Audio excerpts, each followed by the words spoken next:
Other foot, left, right, left. Man, you still got to work on your posture. All right, so we have a lot of work to do. Keep marching. Keep going. Left, left, left, right, left. Okay, so it's been a really good day of coaching, right? You've done a lot. Good breakthroughs? You're not afraid of anything anymore? No, not true. Okay, so we have to work on things. All right, so what we have here... do I have to keep on doing this? Keep on marching. Keep going. So we're working on your fears today, okay? Yeah, my so fears. So we have a list of them, all right? Yeah, okay. It's a big list, guys. Okay, so this list, it says that you're afraid, so you have Doraphobia. Are you saying I'm afraid of Dora the Explorer?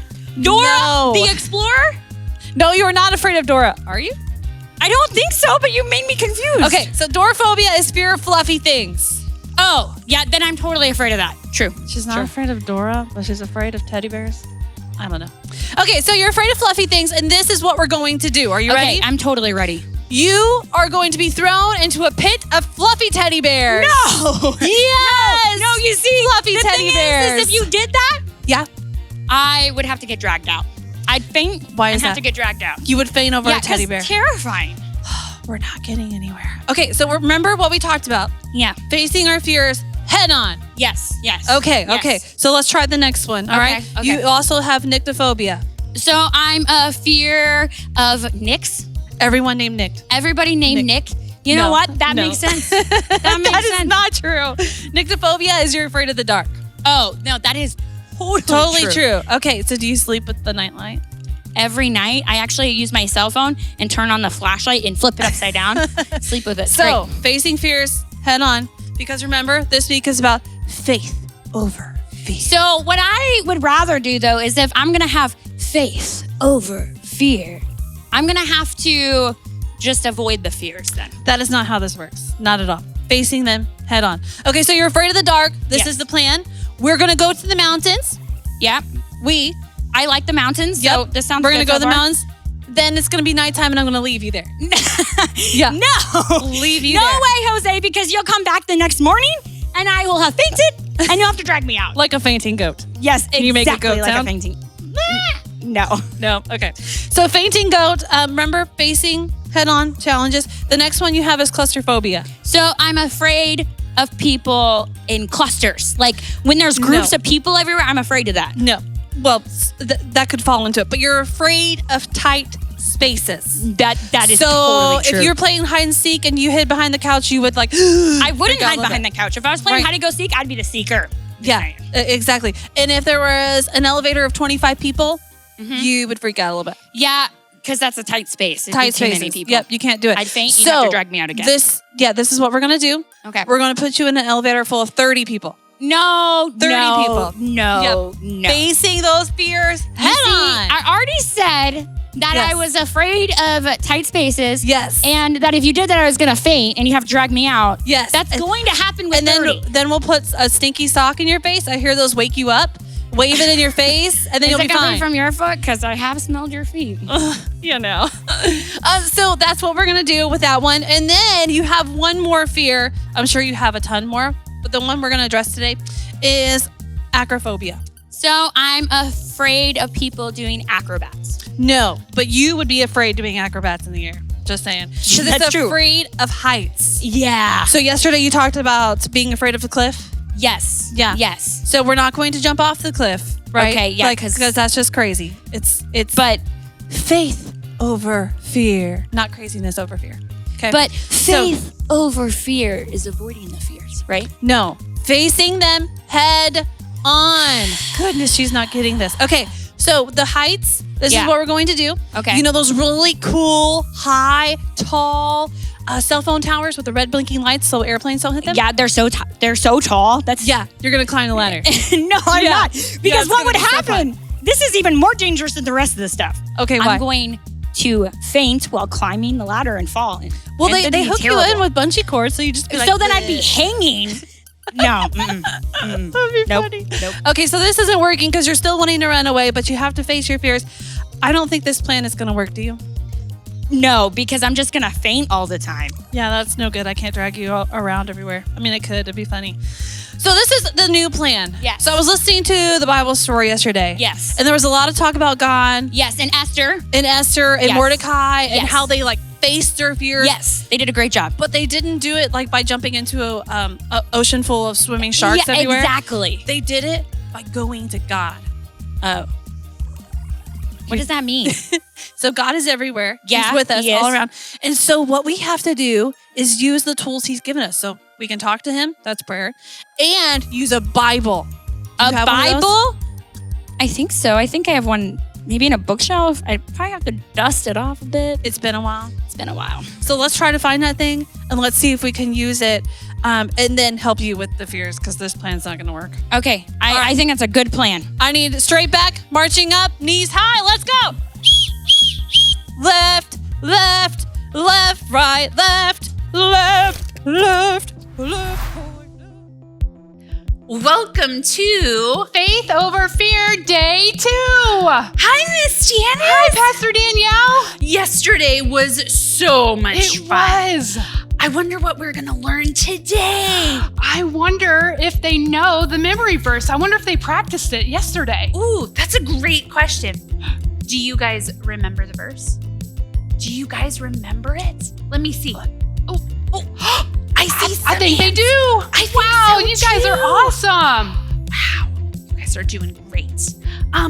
Miss Janice, do you think that we should just do it all together just in case? Yes, let's try it. Okay, all right, so we need you guys to stand up and do it with us. Okay, Here we go.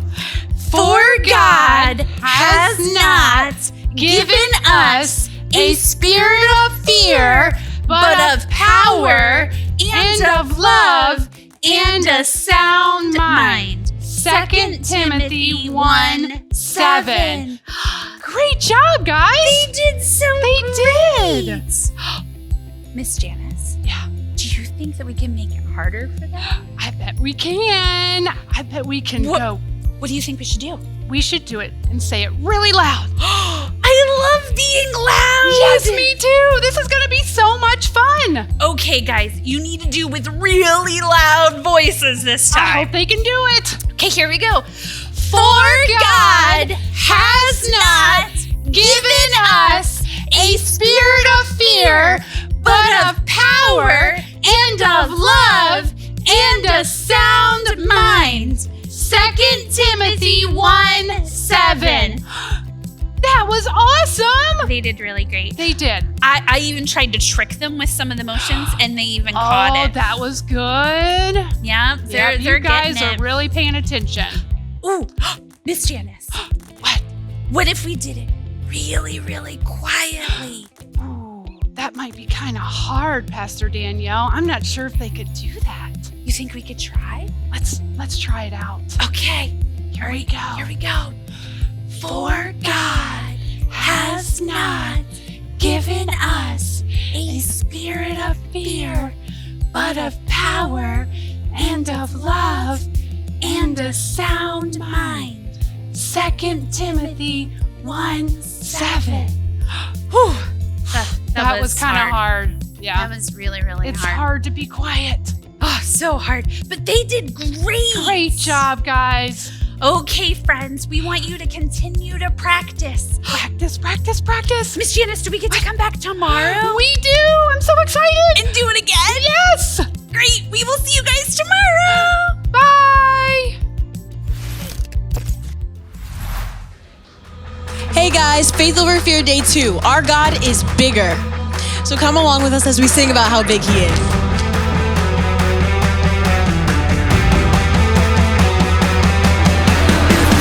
That there might be monsters in my room. I tell that fear my God's bigger than you. If a bully calls me names that wanna stick like glue, I tell that name my God's bigger than you. My God is bigger, stronger, faster. There's nothing he can't do. My God is bigger, stronger, faster. My God is bigger than you.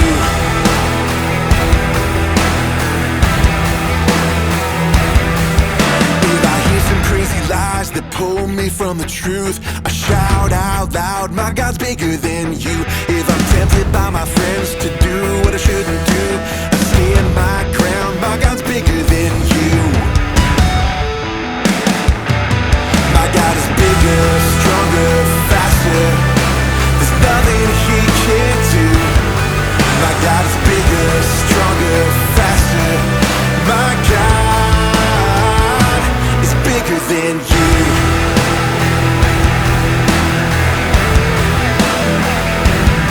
My God is bigger, bigger, bigger.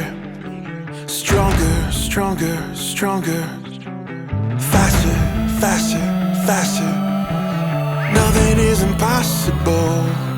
My God is bigger, bigger, bigger. Stronger, stronger, stronger. Faster, faster, faster. Nothing is impossible. My God is bigger, bigger, bigger. Stronger, stronger, stronger. Faster, faster, faster. Nothing is impossible.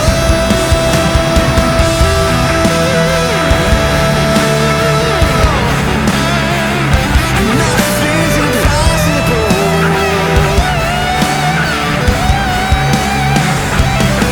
My God is bigger, stronger, faster. There's nothing he can't do. My God is bigger, stronger, faster. My God, yeah, my God is bigger, stronger, faster. There's nothing he can't do. My God is bigger, stronger, faster. My God is bigger than you.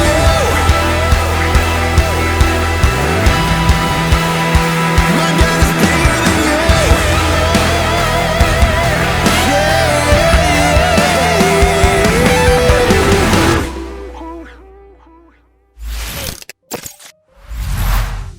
All right, so yesterday, right before the Bible time, we talked about faith over fear, and every time you saw a number, you had to say the words, are you ready? Here's a quick reminder, are you ready?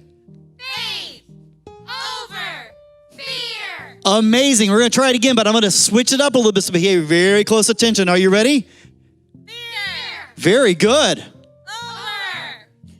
fear. Oh, great job. I didn't hear anybody yell out anything when I did the number 4. So let's try it one more time. We're going to go really, really fast. Are you ready? Faith over fear. Faith over fear. Welcome to day number 2 of the Bible story in Faith Over Fear. We're continuing the story of Queen Esther. So if you were with us yesterday, you found out that what happened to Esther, she was abandoned, she was orphaned, and her cousin Mordecai decided, I'm going to take in my cousin. I'm going to be showing faithfulness. I'm going to show kindness to her. I'm going to raise her. And if you weren't here yesterday, you found out that she won a beauty pageant, right? And then she became the queen. And so today we're picking up the story in Esther chapter 3. And in Esther chapter 3, you're going to find out about a guy that we didn't hear about yesterday. And his name is Haman. And Haman is bad news. Now, yesterday, some of you guys were complaining because maybe you couldn't see my eyes too good with this hat, so I'm going to fix it today. So now you can see my eyes really well. Actually, I'm going to make it even better for you. So what do you guys think? Is that even better? It's not? Okay, we'll lose the glasses too. Okay, so in Esther chapter 3, we find out that Haman really does not like Mordecai. And he really doesn't like Mordecai because Mordecai will not bow down to him every time he walks by. Because Haman, he had an important job. He was second in command under the king, and so he expected people to bow down to him, and Mordecai was not really fond of that idea. And so Haman issued a decree. He got the king to issue a decree, and the decree was this. You're going to sign this, and it's going to say that there's a certain race of people that need to be annihilated. They need to be wiped out. And Haman got the king to sign it. And what the king did not realize is the people that were going to be annihilated were the Jewish people, which was Mordecai and his wife. So now the story is really going to take some twists and some turns, because in Esther chapter 4, we find this. We find that Mordecai starts sending messages to his cousin, the queen, in the palace, telling her, hey, this is going to be bad news. And so he sends a message to her. She sends a message back. He sends a message to her. She sends a message back. They weren't texting. They didn't have cell phones. So there was a letter sent here, a letter sent back. And finally, we find in Esther chapter 4, he sends her a very important message. And here's what he said to her. He said, do not think for a moment that because you're in the palace, you will not escape when the other Jews and you are killed. If you keep quiet at a time like this, deliverance and relief for the Jews will arise from some other place, but you and your relatives will die. And then he says this, who knows, maybe you were made queen for such a time as this. Such a time as this. Because boys and girls, there are certain times in our life we may not realize at the moment how crucial, how important it is. We just think we're just going about our day, but some days can be super, super important to our future. And for her, he was letting her know, Esther, maybe God made you the queen for now.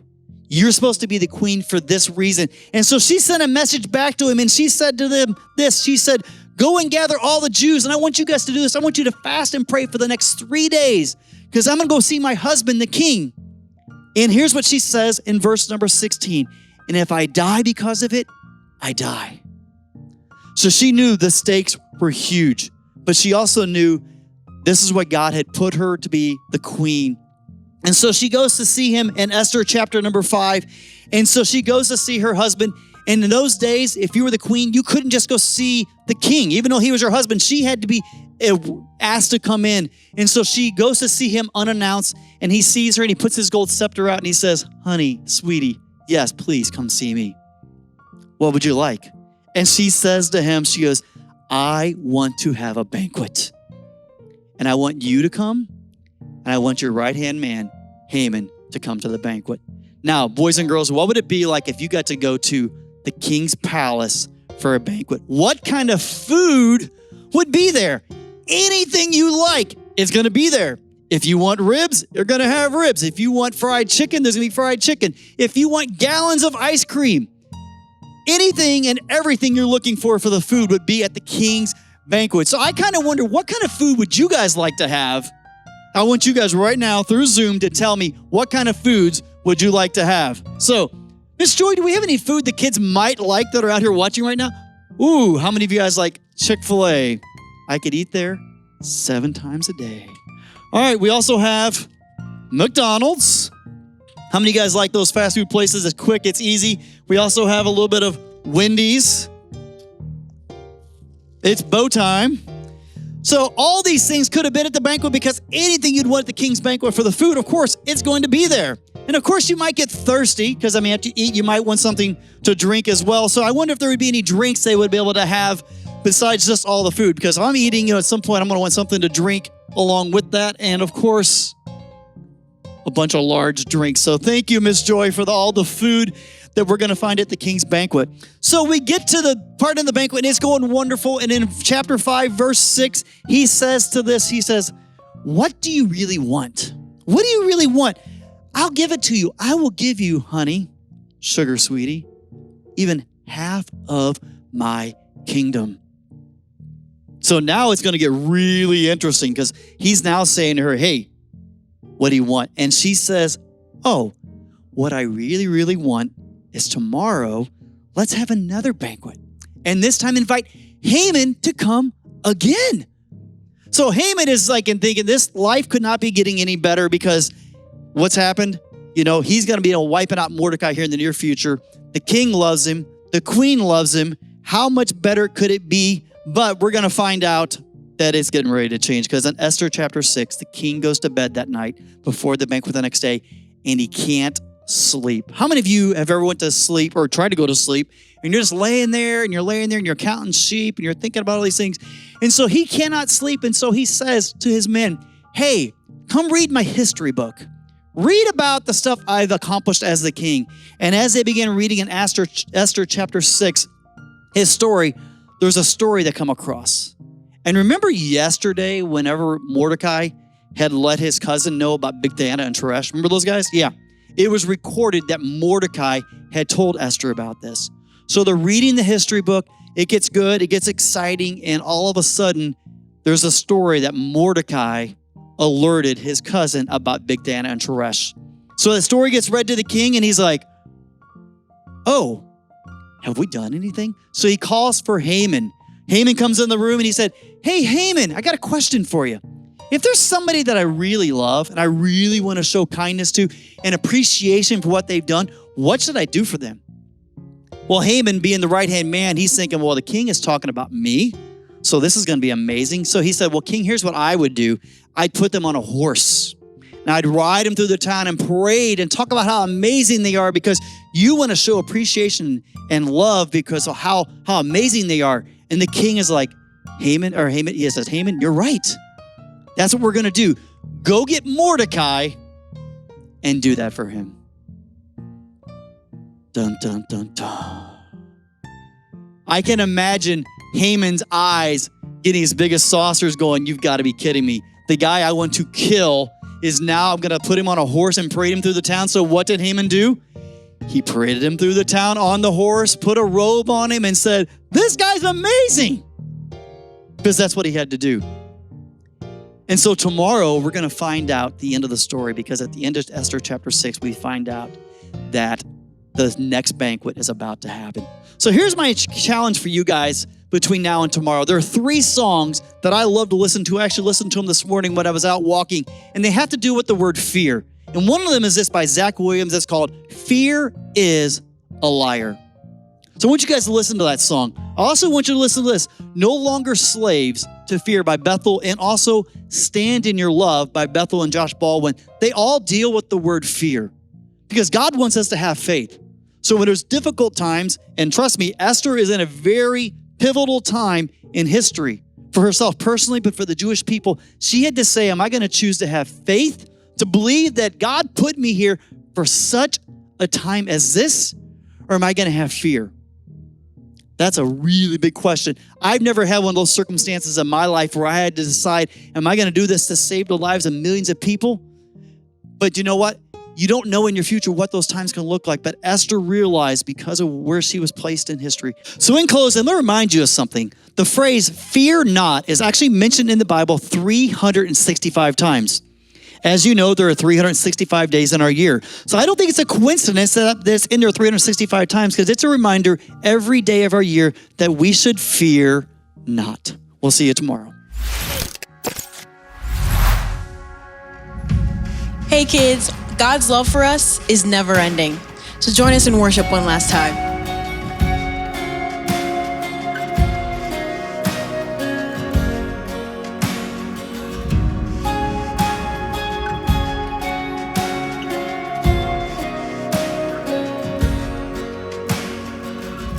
Before I spoke a word, you were singing over me.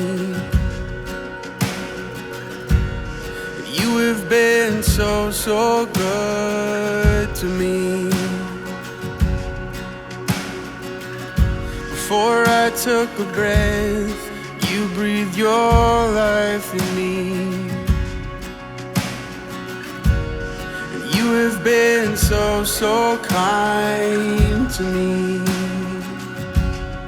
Oh, the overwhelming, never-ending, reckless love of God. Oh, it chases me down, fights till I'm found, leaves the 99. I couldn't earn it, and I don't deserve it. Still, you give yourself away. Oh, the overwhelming, never-ending, reckless love of God. Yeah.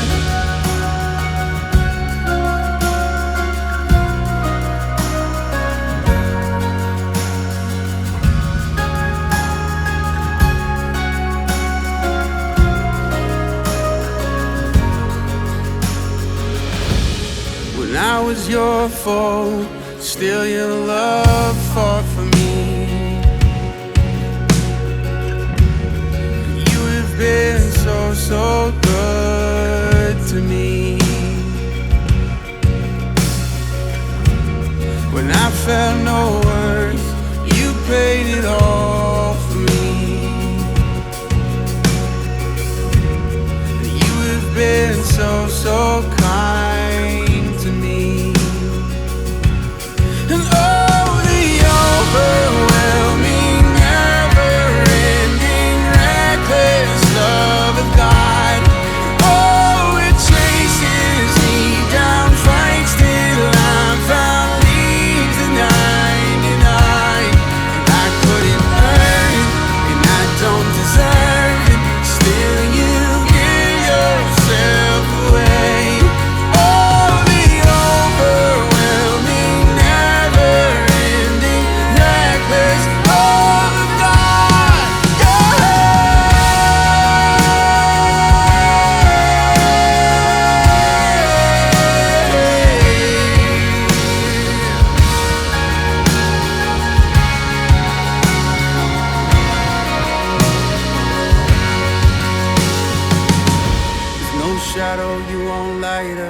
mountain you won't climb up, coming after me.